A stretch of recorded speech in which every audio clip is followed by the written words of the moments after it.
right, welcome everyone who's joining us tonight live for this stream for the GSMC Golf Podcast. Thank you everybody for tuning in. This GSMC Golf Podcast is brought to you by the GSMC Sports Network. We have a great show for you guys today where we will be previewing the PGA Championship. I'll give you a breakdown of the course, what it looks like, who is favored in this course.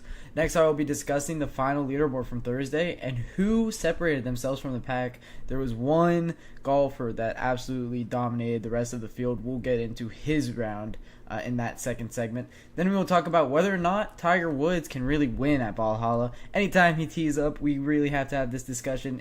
Can he win? What's he looking like? How is he shooting going into this tournament? Make sure you stick around later in the show when I will be giving you an overview of the history at Valhalla, the golf course hosting the PGA Championship this weekend. Then we will end our show by giving you my predictions of who will win, who will contend, and who will play poorly at the PGA Championship. But before we start, guys, I ask that you like and follow the show. Also, we get a number of questions from viewers that come in during the show. So to ensure that your question gets read live on air, I'll ask that you guys use the tips and donations link at gsmcpodcast.net that you see on the screen here. This puts your question at the top of the list so that I can see it, and it also really helps the show. Again, the link is gsmcpodcast.net. And without further ado, guys, we're going to get right into our first segment here, PGA Championship, the course overview. So, as I mentioned, the PGA Championship is played at Valhalla this weekend. The PGA Championship is one of the majors, all the majors besides the Masters. They all move around. The Masters, of course, being played at Augusta National every year, but PGA Championship last year, I believe it was at Quails Hollow. I know next year it will be at Quails Hollow. I forget if it was also last year. Quails Hollow, of course, the golf course that we just came from at the Wells Fargo Championship last week. So the PGA Championship usually plays at very long golf courses, and it was the same this week. This is the second longest par-adjusted golf course. Last week we played at the longest par-adjusted golf course, so really just hammering these long driving kind of style courses. So the long courses, we're going to talk about the exact same guys that we talked about last week when it came to who can really contend. We'll talk about that in the fifth segment, but it favors those guys that have good drivers, find fairways very easily, and then have a long wood play on the fairways, long irons in their bag, and then who is really great around and in and around the green. That's really what we saw today. That's really who separated themselves today. We'll talk in the second segment about the leaderboard, as there are a lot of guys that are putting their name into contention. A lot of guys played some good golf today, and that's really exciting when it comes down to the PGA Championship. So this Valhalla golf course is in Louisville, Kentucky. Louisville is going to get a little bit of rain throughout the weekend. We'll see how that affects the golf course. But usually the golf course is played very fast, very firm fairways, very firm greens, everything very fast. So the rain, we'll see how that kind of affects it.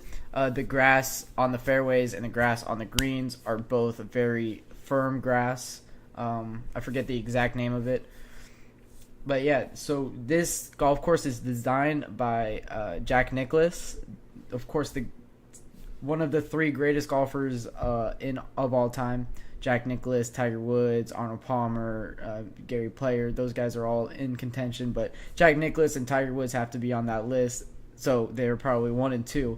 Jack Nicklaus has the most PGA championships with 6. So, of course, we're going to play on one of his courses for this. So, yeah, as I said, a 7,600 yard, par 71. This is as the CBS commentators love to say today, big boy golf course. Or, sorry, not CBS. The ESPN commentators love to say today. I heard it maybe 3 or 4 times. This is a big boy golf course. Driving, really, is what we're looking at here. The fairways is something I noticed throughout the entire day. Is the fairways are very, very narrow. It's interesting to note how that could affect guys that kind of spray the ball around and not keep it within the fairways as well as they probably should. And this course is brutal when it comes to the dog legs. There are only 2 non-par 3s that are straightaways. Of course, all the par threes are straightaways. That's how all par threes play in the world. If you didn't know, you don't get a dog leg on a par three. But all par four. Sorry, not all par fours. Almost all par fours and almost all par fives, except for two, are played either left or either right. So it's going to be interesting to see how these guys play with their cuts, with their fades. I saw a lot of people mixing up their shot pass this weekend. Xander Schauffele, or not this weekend, today on Thursday, I saw Xander Schauffele he is almost always a guy that fades. He almost always hits that fade, but he had to mix it up, go against the grain with a few cuts too today. So it was interesting to see how he navigated this course. There's a lot of decisions that people can make on this course. I know Six had a great decision. The 6 is such a difficult hole that we saw continuously. There's a lot of long par threes also in this course. We're gonna give you a hole breakdown here in a second, but before that, you also have 6 par fours that are playing over 470 yards. That is difficult. That's very similar to what we saw last weekend at the Wells Fargo. Rory McIlroy was able to play very well throughout those long conditions. It's going to be interesting to see if he can also do that the same this weekend, as he does start his day 5 under, starts his weekend at 5 under, shooting opening round 66. So he played very well today, and this is a golf course that he loves. He is a former winner at Valhalla in 2014, winning his most recent major at Valhalla, that PGA Championship in 2014. This is the course that he likes. This is the course design that he likes. The bunkers were also very easy to play out of this weekend. It was interesting because it kind of looked like some people were aiming more for bunkers as a safety net instead of wanting to be in the rough, because the rough was brutal. The rough sat the ball down. A lot of these holes had very big hills. There was one shot that I can recall from Rory McIlroy.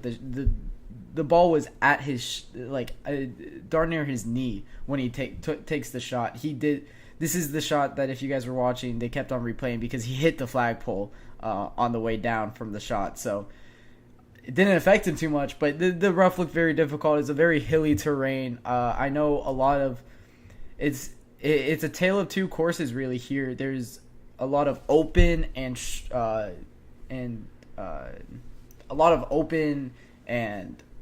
non-hilly. I can't think of the word, but non-hilly I guess would be what I use here. Terrain in part of the course. I believe 10 holes kind of play like that, and then 8 holes play.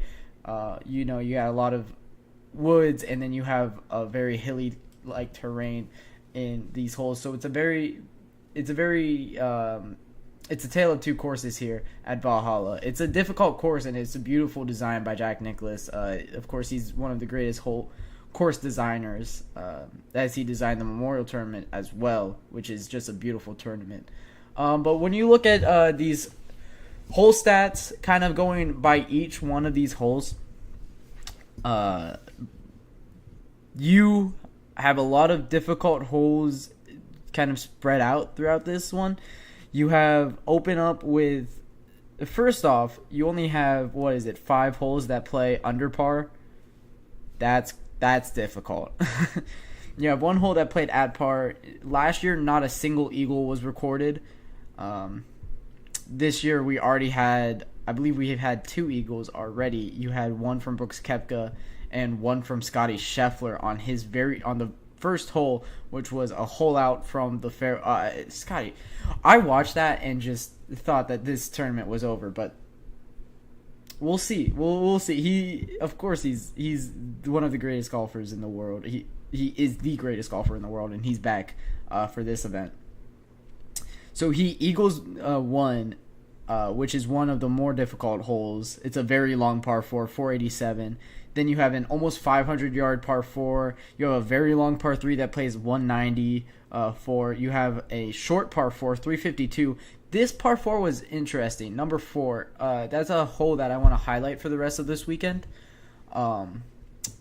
you had a lot of guys hit 3-wood here. A lot of guys, it was a decision that a lot of guys had to make at 4, because you're not making it onto the fairway, or not making it. You're not making it on the green with a driver on 4. So I saw a lot of people with a 3-wood at hand with that one. I think Brooks Koepka said that was kind of the play that he was going to go for every single one. It'll be interesting to see how they navigate that. Then you have a 467 par 4 that plays above par. You have a 500-yard par 4 that plays above par. You have a 600-yard par 5 that plays under par. This is the second easiest hole on the entire course. A lot of people made a lot of strokes back on 7 here. I know Rory McIlroy started playing better golf when he got to all the par 5s, especially par 7. I believe he had a birdie on. I know when he won it back in 2014, he birdied 7 all 4 days. So he's going to look to kind of continue that trend for himself. And then you have another hole that plays under par with a 170-yard par 3. Par 4, 411-yard par 4 that plays over par, nearly a tenth of a stroke over par in relation to the field. Number 10 is then a par 5. It's a very long par 5. You have a 215-yard par 3. That is long, and that's insanely ridiculous. But, these guys are used to these long par 3s. You have a almost 500-yard par 4 that plays over par. You have a 340-yard par 4. That was another one that a lot of guys kind of had to make a decision on. On 14, you have the second hardest hole on the course. That is a 250-yard par 3. I can't even imagine if I run into a 250-yard par 3 if I'm playing golf. That is a ridiculous hole. 250-yard par 3 is ridiculous. 420-yard par 4, 500-yard par 4, 450-yard par 4, and then the 18, it ends off with a 571-yard. That is the easiest hole on the course. 18 is going to be an interesting one to watch out for when it comes down the stretch. To see if that green was also very, very big. So it's going to be interesting to see how these guys kind of navigate these holes throughout the weekend. The one that did the best today was by far Xander Schauffele. We're going to talk about him in the second segment.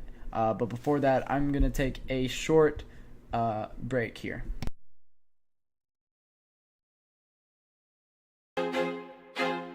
I feel like I'm losing my mind. Is everybody in the world blind? Please, Lord, give me a sign, a sign. I feel like I'm losing my mind. Is everybody in the world blind? Please, Lord, give me a sign, a sign. I wanna be the greatest. Everybody on the fake shit. I look around and feel like everybody is the fakest. I make this every day and I'm impatient, hoping one day I blow up from the basement. Statement, the top is so vacant. I don't hear shit that I think is amazing. Waiting for my day when I'm playing sold out shows for 1,000 faces. Hey, give me that crown, get in my way and to be put down. It ain't your place, all this my town. If I want that shit, then I'll get it right now. I'm losing it, the noose it fits, some losing shit, a stupid myth. You choose to live or choose to dip, you choose to fight or lose your grip and lose a gift. I feel like I'm losing my mind. Is everybody in the world blind? Please, Lord, give me a sign, a sign. I feel like I'm losing my mind. Is everybody in the world blind? Alright guys, welcome back to the GSMC Golf Podcast, brought to you by the GSMC Podcasting Network. If you guys are just joining us, we just talked about a course breakdown and overview of Valhalla and seeing how it plays in relation to this PGA Championship. Next up, we're going to talk about Thursday's leaderboard and how it's shaped out and who separated themselves from the pack. But before I talk about that, don't forget, if you guys have any questions or comments that you would like to see me read out loud live on air, or if you guys just want to support the GSMC Sports Network, there's a lot of great guys that deserve to be supported here. Use the tips and donations link that you see on the screen right now, gsmcpodcast.net, to do so. So with that being said, we're going to get right into our second segment here. We're going to be talking about Thursday's leaderboard. who's really separated themselves from the pack. The first one we're going to talk about, and we're going to spend a good chunk of time talking about him. Number one, the one who came with the 18-hole lead today, Xander Schauffele breaks the course record at Valhalla. Shoots a 62 and 9 under, 3 shots ahead of anybody else in the entire field. He played insane. He played the best golf we have seen in a major since.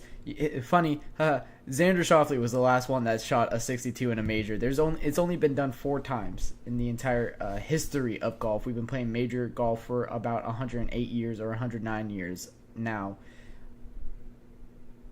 Shot a 62, 9 under. This is an insane round from Xander Schauffele.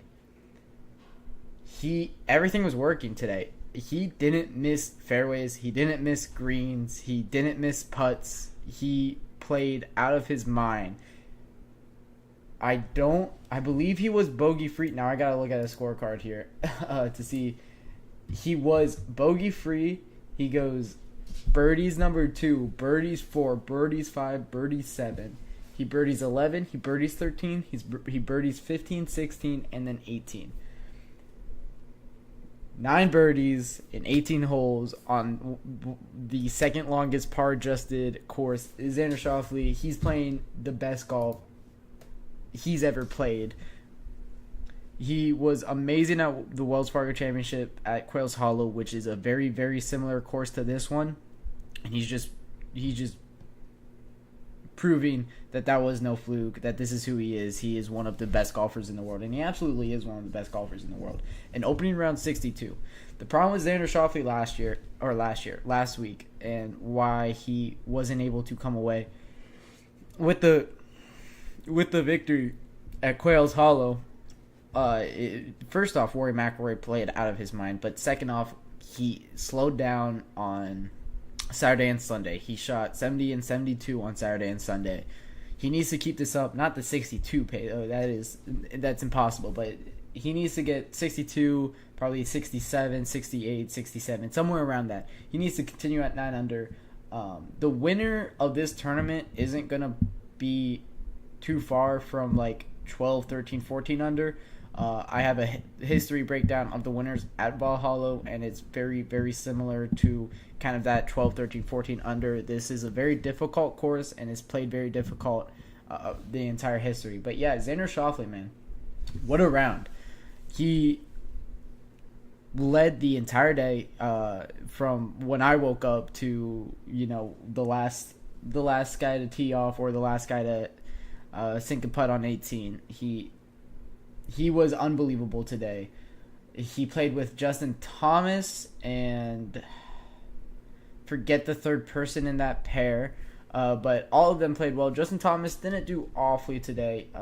He is 2 under. Of course, he's a 2-time PGA champion, so he's definitely used to winning that Wanamaker trophy that you get winning the PGA Championship. This might not be his year, though. 2 under when you got a guy at 9 under.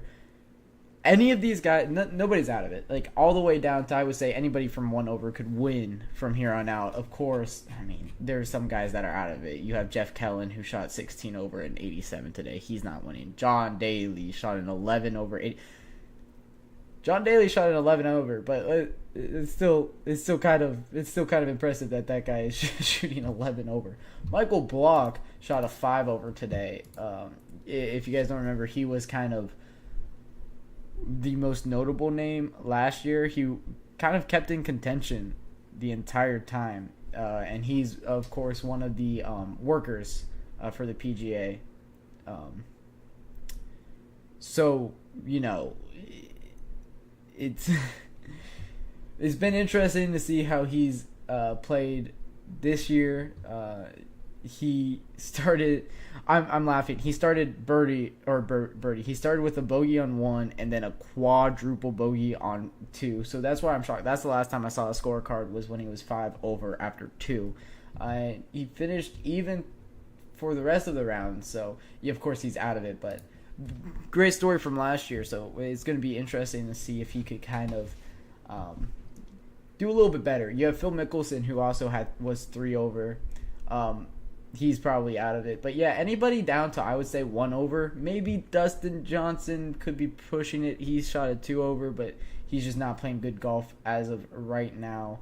But yeah, any of these guys from 1 over all the way to the leaders could win it, and there's a lot of notable names when we're talking about these guys. So, of course, Xander Schauffele opening round 62.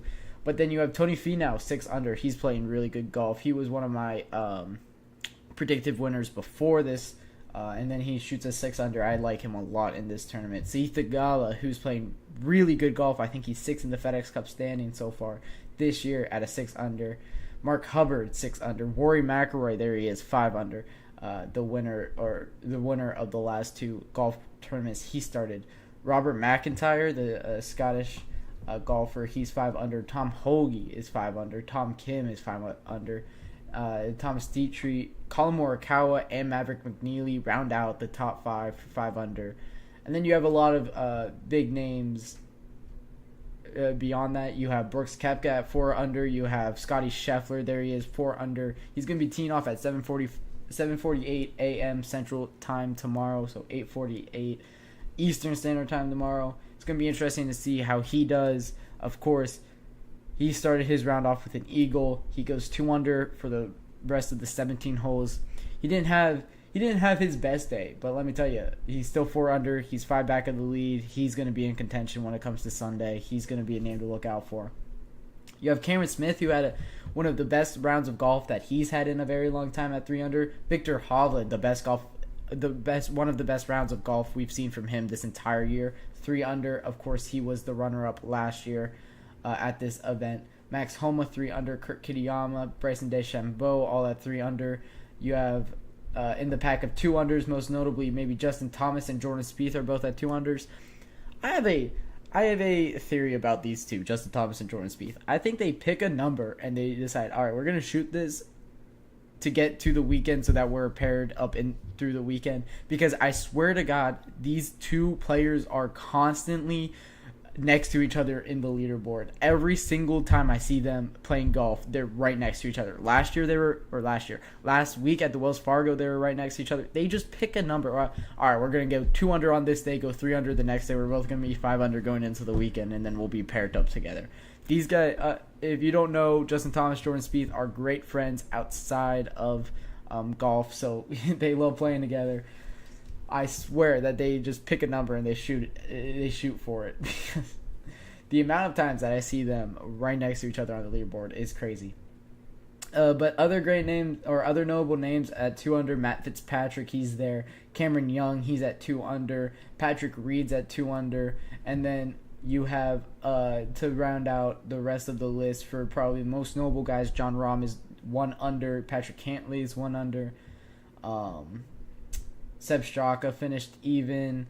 Wyndham Clark finished even. Will Zalatoris finished even. It looks like the cut line is going to be around 1 or 2 under. The cut line right now, if it were to be the end, it would be that 1 over. All of the guys 1 over and worse would be cut from the event.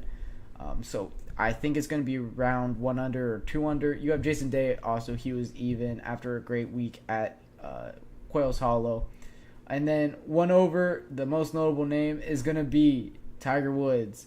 We're going to talk about him in the next segment because he didn't play good golf today, and it's going to be interesting to see if he can play good golf, if he has the ability to.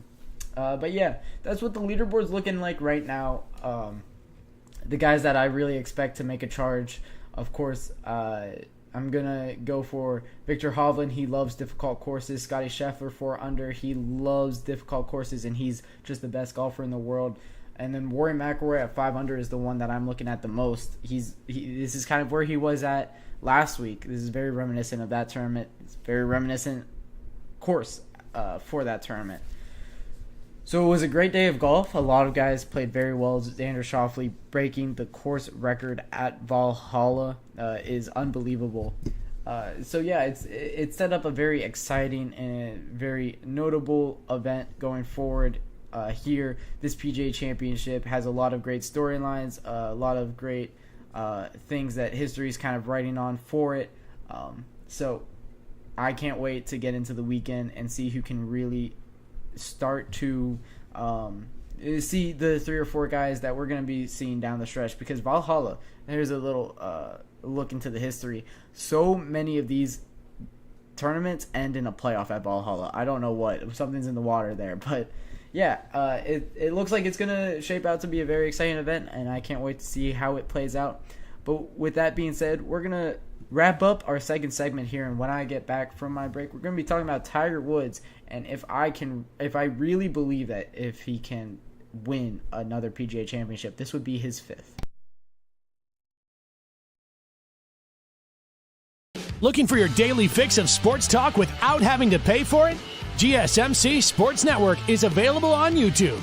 Just search GSMC Sports Network. Get your fix of daily sports talk shows on YouTube, absolutely free. NFL, college football, NBA, MLB, MMA, UFC, fantasy football, and so much more.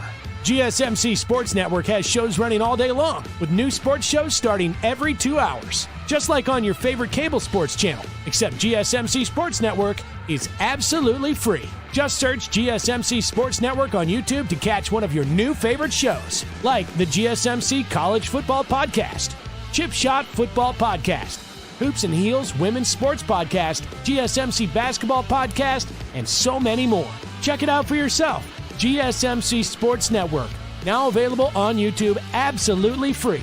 Search GSMC Sports Network on YouTube right now. All right, guys, we are back, and we're talking Tiger Woods, the biggest name in the field. If you ask anybody who Scottie Scheffler is, they might not know. If you ask anybody who Tiger Woods is, they will know who he is. So this is the biggest name in the field here. Tiger Woods, bad this year. Strokes gained total, minus 1.82. Strokes gained tee to green, minus 1.1. Strokes gained approach to green, minus 1. Strokes gained around the green, minus 0.75. Putting, minus 0.638. Longest drive was 332. His average driving distance, 290. That's about 20 less than tour average. Left rough tendency, 15%. That's about 7% over tour average. Right rough tendency, 22%. That's about 15% above tour average. Yeah, so he hasn't been playing great golf this year. He played in the Genesis, had to withdraw from that after round 1, shooting 1 over. He played in the Masters tournament. That was a very, very difficult watch. Finished 199 in the Masters. Sorry. He finished 60th at the Masters. 73, 72, 82, 77. Finished 16 over there at Augusta National. But hey, you get 4 rounds at Augusta. Why not go out and play it? It's been bad this season for Tiger. He hasn't been good. What's the problem? Where can he improve? And can he win a tournament? First off, this is Tiger Woods. He is probably the best mind when it comes to anybody that's playing on any course. He has gone through so many reps on every course here. He's the seasoned veteran. He is the best golfer of all time. So whenever he plays, you always think that he can win. And the words that he always says in any press conference, if you want to listen to any press conference from Tiger Woods, it's always, yeah, if I don't think that I'm going to play, I'm not, or if I don't think I'm going to win, then I'm not going to play a tournament. There's no point in coming out here. I've played golf for so much of my life. I'm not just going to come out here to play for fun. It's kind of his sentiment. He's always about, hey, this is business. Hey, I'm trying to win. Hey, I know I can win. Hey, I'm the best golfer of all time. Hey, I still know that I can be the best golfer of all time. But the question for us, for the guys that got to read in between the lines, is he still able to, really, even though he says that he is? No. He is not driving the ball well. He's missing a lot of fairways. I just said he's about 65% on his fairways hit, which is very bad. I believe tour average is around 75, 77, somewhere around there. So you get the point. He's missing a lot more fairways than anybody else. His putting has not been great. He's averaging around 1.8 or 1.7 putts per green, which is not good. So he needs to play better in all aspects. But today we saw some good from him. He finished tied for 84th at 1 over, so that wasn't great. But he battled the entire way, and that's kind of what I like to see from Tiger, is he was able to put together a 72, which, a couple years ago at Valhalla would have been par. But yeah, bogeys his second hole, he then birdies to get back to even, bogeys his sixth hole, and then birdie, he was at 1 under until he goes to 8 and 9, which are very difficult holes, and he bogeys to finish 1 over. He said that he was very frustrated after he said that it was inconsistent his first round. He doesn't like seeing bogeys on his card, right? He's always been this way. He hates getting a bogey. This is what we're gonna see from him, though. This is kind of an inconsistent level of play. He's not gonna be that level of Tiger that we saw, that dominant, always birdieing. But I still believe that he can turn in some great scorecards, because I mean, you look at his swing. He had one punch out from, he was in the trees, and he punched it out and he put it within 10 feet of the pin on the green. Was able to spin. It was like a low iron. I forget what iron that he grabbed. I think it was like a 7, but it was a low iron that he just spun through the trees, and it's low, so you don't think that he's gonna be able to get spin on it, but he was able to, and that's a shot that, when you're looking, is very promising for Tiger. That's one of those that you look at. This could possibly be. This could be the start of a little bit something here with him. Of course, whenever he's playing golf, he is injured. He's always going to be hurt in some aspect. It's just, he's old. His body has been through so much. So yeah, he's always going to be hurt. And that's the hard reality for Tiger here. Whenever he tees the ball off, he said, I believe it was a couple years ago, whenever I tee the ball off, yeah, I'm in pain. It hurts. Every single time I swing, it hurts. But for him, what makes him so special is he was able to, back in his heyday, have very great accuracy, along with how great his shot was, how far it went, and how powerful his spin was on everything he put on, was how accurate he always was. That's what he could get back to. If he takes like 10 yards off of everything, but it means that he gets to be able to be very, very accurate, I think that's a trade-off that he has to start looking at and try to start having. He was good today when it came to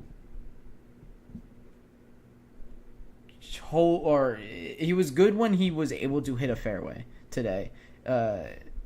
He wasn't able to do it consistently, and that was his problem. It's going to be interesting to see if he can do it consistently, because, this is Tiger Woods here. Of course, he's not going to be able to drive the ball as well as he always wants to. But if he can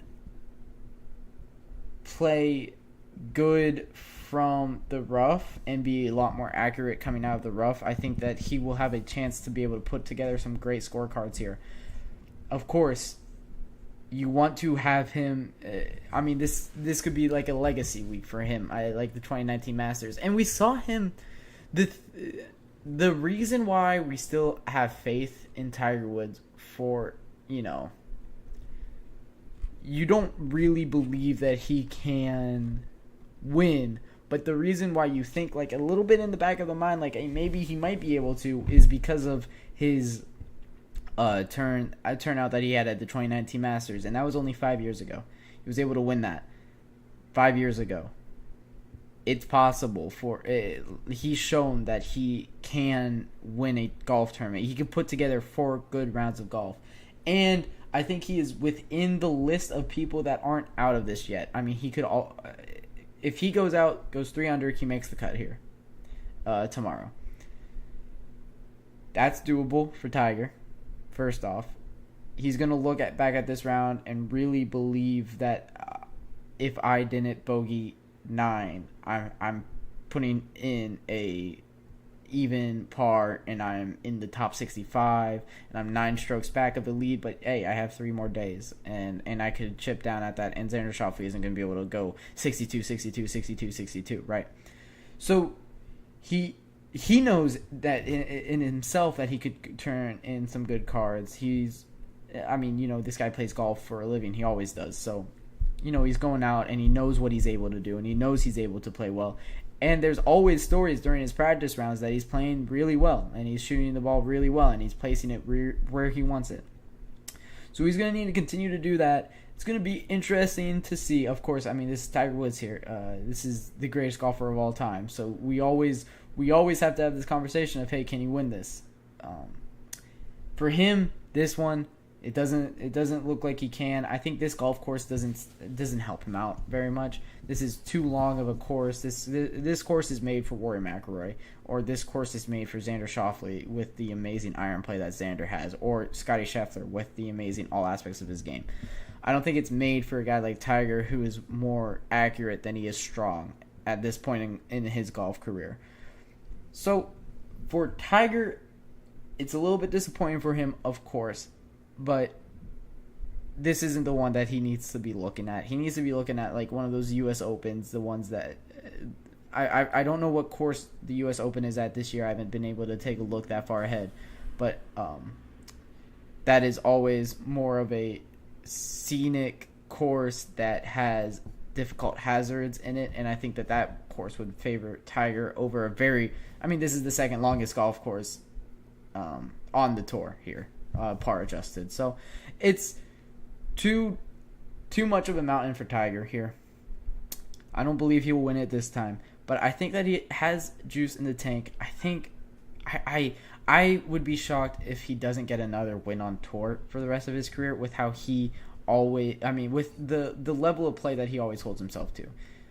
Father Time might have finally got him, but that 2019 Masters win gives me confidence in this guy. I still believe in Tiger. I still want him to win every time he plays golf. And this might be a little bit of bias because I didn't get to watch when he was the greatest golfer in the world, Tiger Woods. But I want to see that again, right?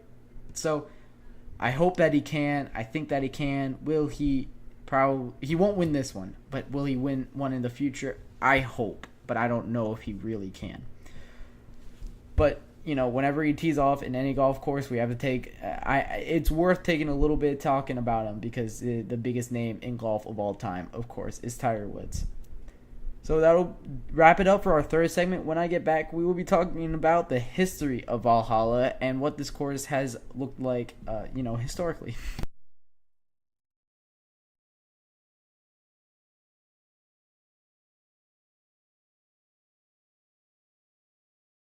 For the best and latest podcasts available anywhere, go to the podcast app on your cell phone and type in GSMC to access free content-rich podcasts on health and wellness, book reviews, sports, entertainment, relationships, social media, movies, technology, finance, and even weird news. Subscribe and download the GSMC Podcast Network's family of shows, available everywhere podcasts are found.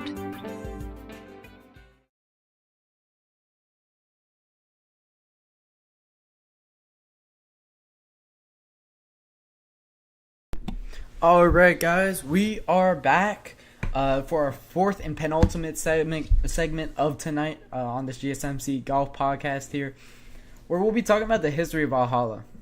I wanted to kind of do a deep dive into the history of Valhalla because, of course, this isn't the normal PGA Championship course, right? There is no normal PGA Championship course. It kind of cycles. But it's going to be interesting. I thought it would be interesting to see the past winners, how they played, what they ended up shooting, and how they were able to win. Some of it was in the PGA Championship, the Senior PGA Championship, and I believe there was a Ryder Cup as well in the mix here. So we'll get right into the history of Valhalla here with the 1996 PGA Championship. This was the first PGA Tour event played at Valhalla in Louisville, Kentucky. It was played at a par 72. So, they had a lot easier time then than they are now.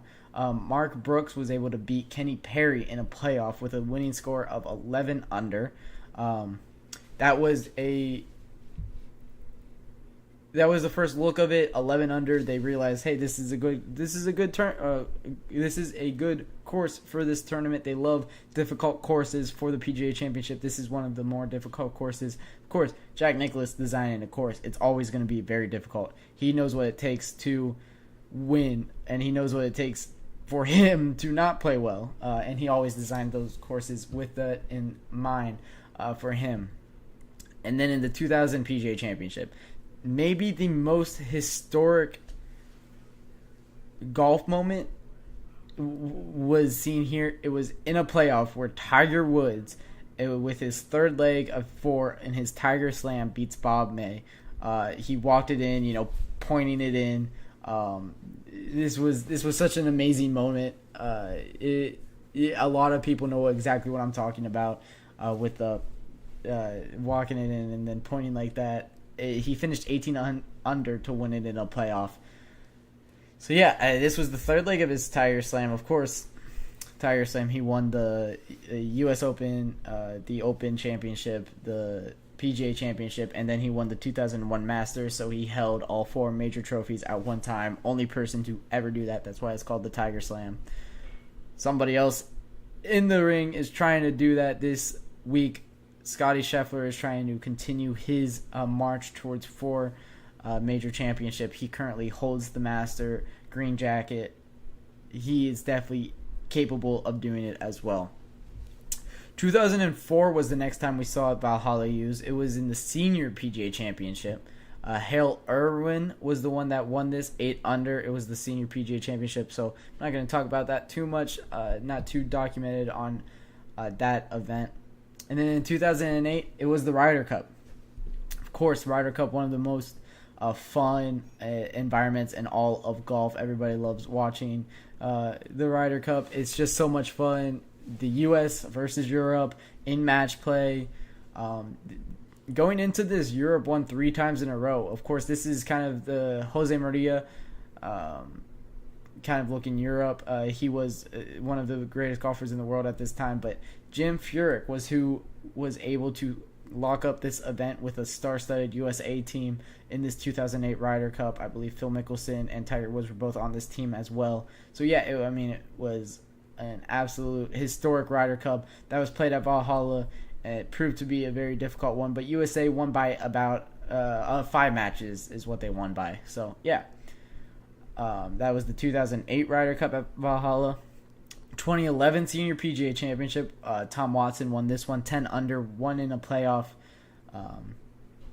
So playoff there. 2004 was the Senior PGA Championship. Playoff in 2000, playoff in 1996, and then in 2014, the most recent time that Valhalla was used, it was Rory McIlroy, finished 19 under, absolutely blazed by everybody. I believe this is when it was a par 72 still. Now it's a par 71. But yeah, I mean, still very, very impressive. Sorry, still very, very impressive for Rory McIlroy. This is when he beat Phil Mickelson and Ricky Fowler, who were tied for second in this tournament, I believe. And this was the last of Rory's majors. So some big names to have won at Valhalla, winning a PGA Championship. Of course, Rory McIlroy. You have Tiger Woods won his PGA Championship, one of his 4 PGA Championships in 2000. And then you have Mark Brooks, who also won the PGA Championship, the Wonder Maker, here at Valhalla. So yeah, it's a course that has played for, played up to history. I don't know if that was phrased correctly, but it's a course that has a lot of historical moments, and we could definitely add one. I think that this is a tournament that is shaping up to add another historical element to Valhalla, to the PGA Championship, another leg in the race here. You have Xander Schauffele, who just broke the course record. I believe it was Jose Maria, who had it in 60 with a 63. I think it was in 2000 that he had that 63, if I'm not mistaken. I think that's what I read today. And then Rory McIlroy has been very great at this. I talk about him a lot, but in the last courses, it's very much favored him. And this one definitely favors him. As I said earlier, he birdied 7 on all 4 days. He birdied 7 on the first day.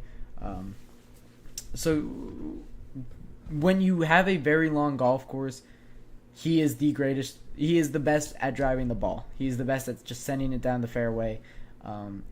Not the best at accuracy, but his driving distance is first on tour, of course. You would also expect kind of like guys like Bryson DeChambeau to kind of take a step in the tournament, but he doesn't look too great. Of course, he's had an off year, doing a lot more content than he is kind of golf-related stuff. So it's going to be interesting to see if he could kind of continue to contend here. But yeah, Valhalla has been a amazing destination for kind of big-time events, big-time wins. We talk about that 2000 PGA Championship. That's the third of 4 legs. It was played in August, the PGA Championship. That's why it was the third of 4 legs in the Tiger Slam. So it's going to be interesting to see. As I mentioned, also you have a lot of playoffs at the PGA Championship at Valhalla. I would love to see one this week, with, I think Xander Schauffele could be in the mix, Scotty Scheffler, Rory McIlroy. I think there's going to be so many great names at the top of the leaderboard.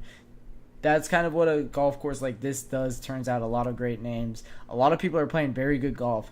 So when I come back, we're going to be talking about my picks and predictions to win the PGA Championship this week, and I will give you who I believe will be the winner come Sunday.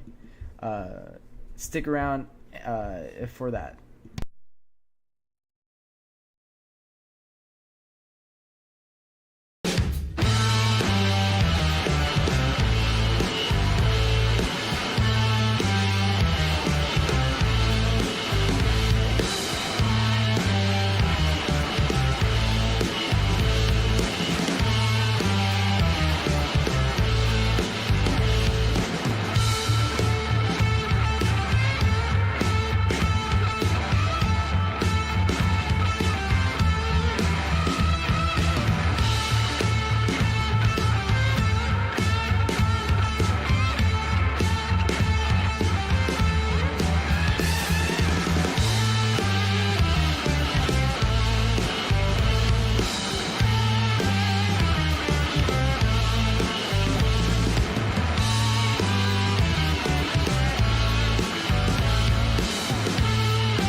Alright guys, we are back with our final segment of the night. We're talking about my picks and predictions for the PGA Championship, who's going to be victorious. I do have the benefit of already watching Thursday's action, seeing who kind of has put their hat in the ring so far.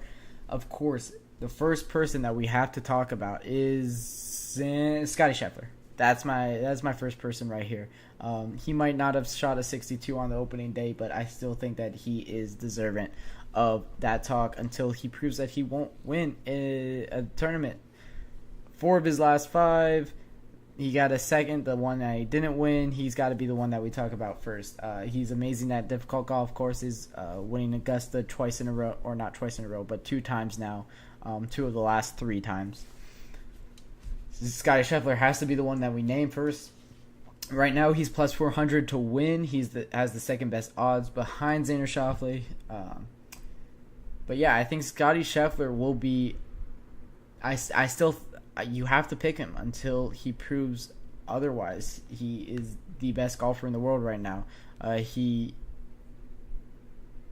has been away for the last month. Of course, that's well documented. Meredith and his wife, had their kid.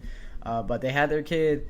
He's back golfing, and he's over here at the PGA Championship, 4 under on the first day. Had an eagle on the very first hole. That was scary times. He was on pace to be 36 under. That's not possible. But yeah, he was amazing on this opening day. 4 under, shaking the rust off. I can only expect him to do better and better. And Xander Schauffele hasn't proved to me that he can kind of take a step beyond the first step that he always takes, kind of putting his hat in the ring. He's not been able to take that step forward, that extra leap, and been able to really separate himself from the pack. So yeah, Scotty Scheffler is my number one pick to win.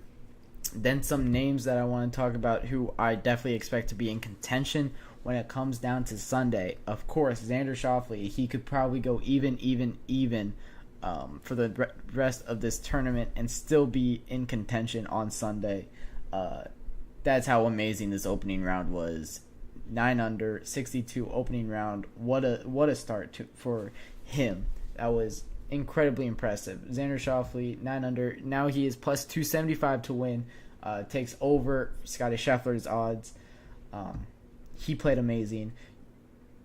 Rory McIlroy, 5 under, plus 500 to win. He played amazing. Great driver, of course. Great driving distance. He missed so many fairways today, and he still ended up 5 under, and he was still playing good golf. He missed an unbelievable amount of fairways today. I believe his accuracy is going to get better as he goes on.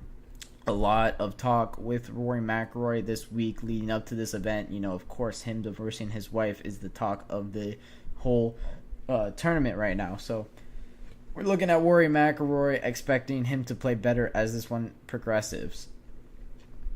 Brooks Koepka is another name that we're going to look out for. He's 4 under, plus 1,200 to win.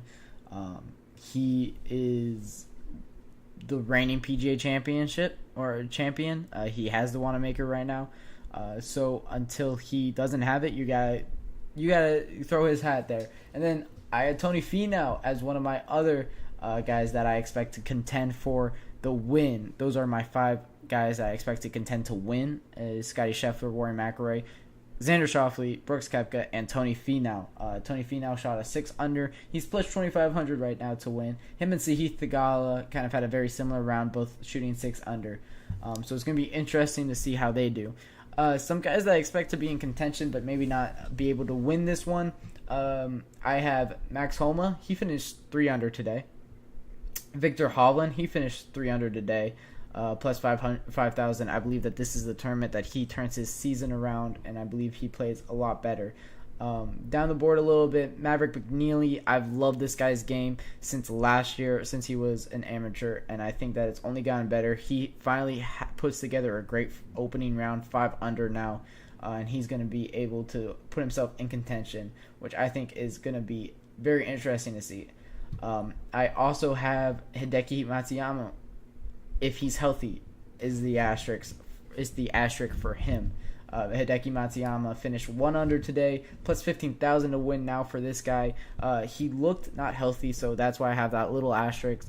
But I think that he can contend if he is healthy, no matter what. Sorry.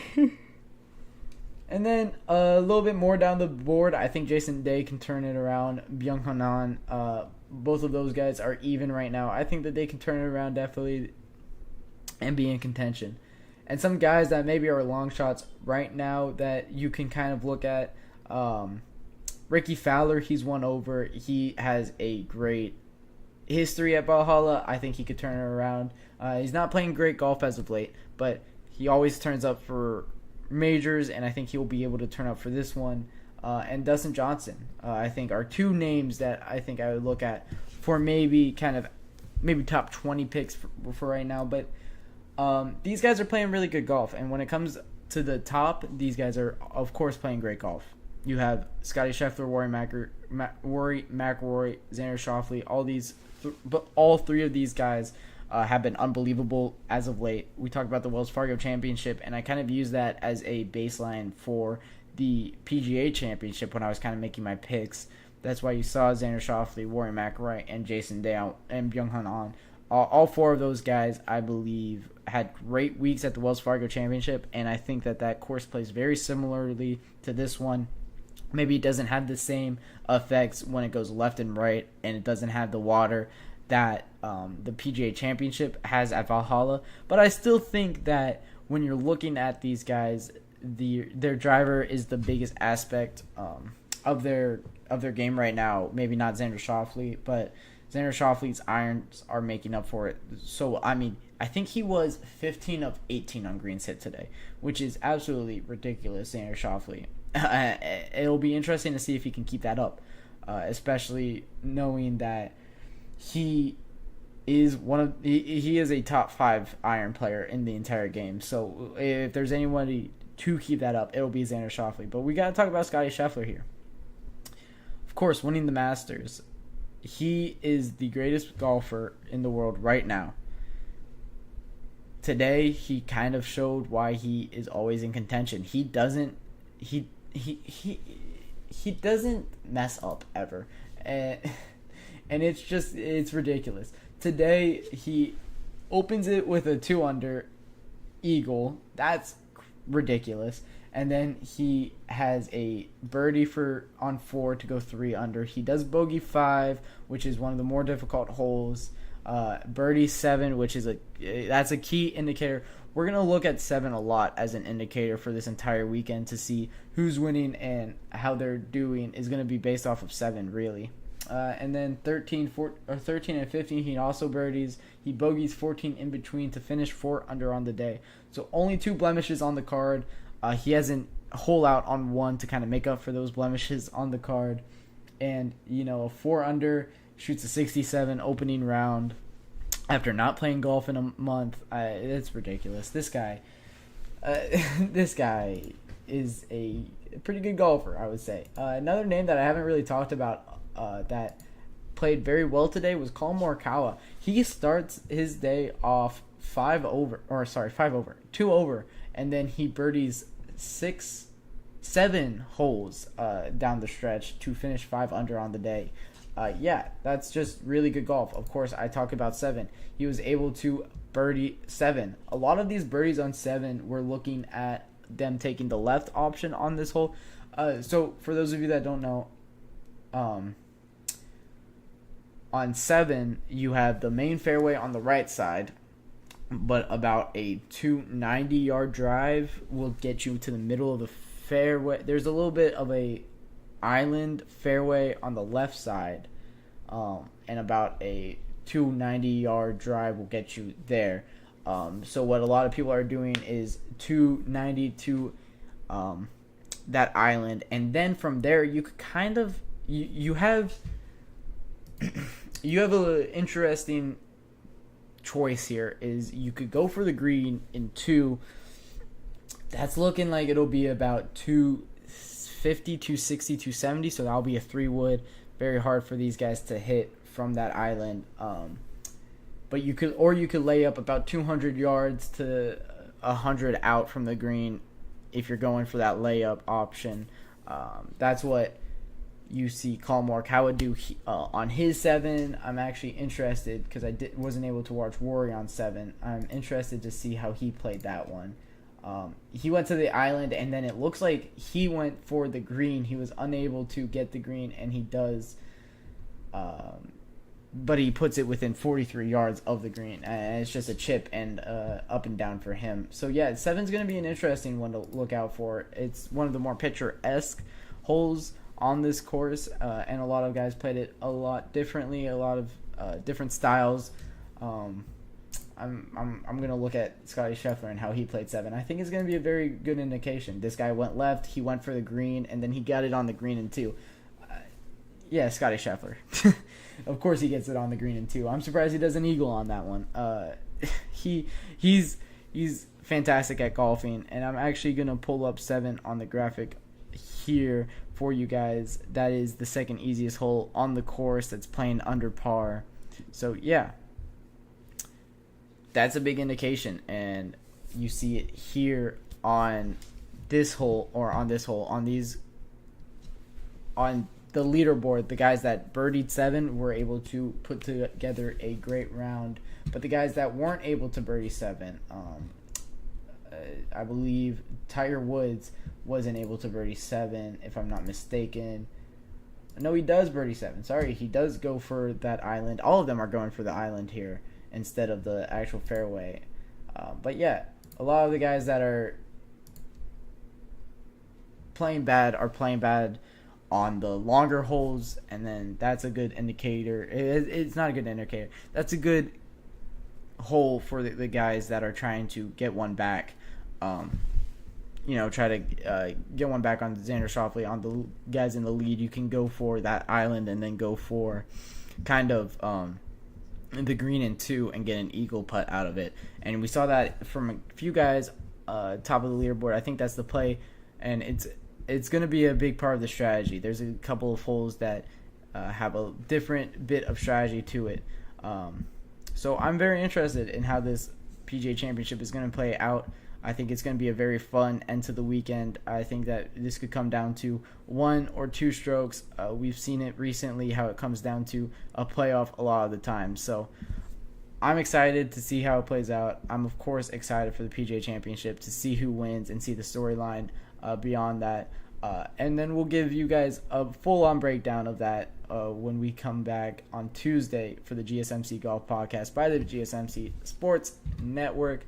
But with that all being said, thank you guys for tuning in to the GSMC Golf Podcast, brought to you by the GSMC Sports Network. Your support, of course, means a lot to us. So please remember to subscribe to the show, leave a positive review. It really does make a difference. We also invite you to follow us on Facebook, Twitter, TikTok, and Instagram for more content and updates. Thank you once again, and you guys have a wonderful day.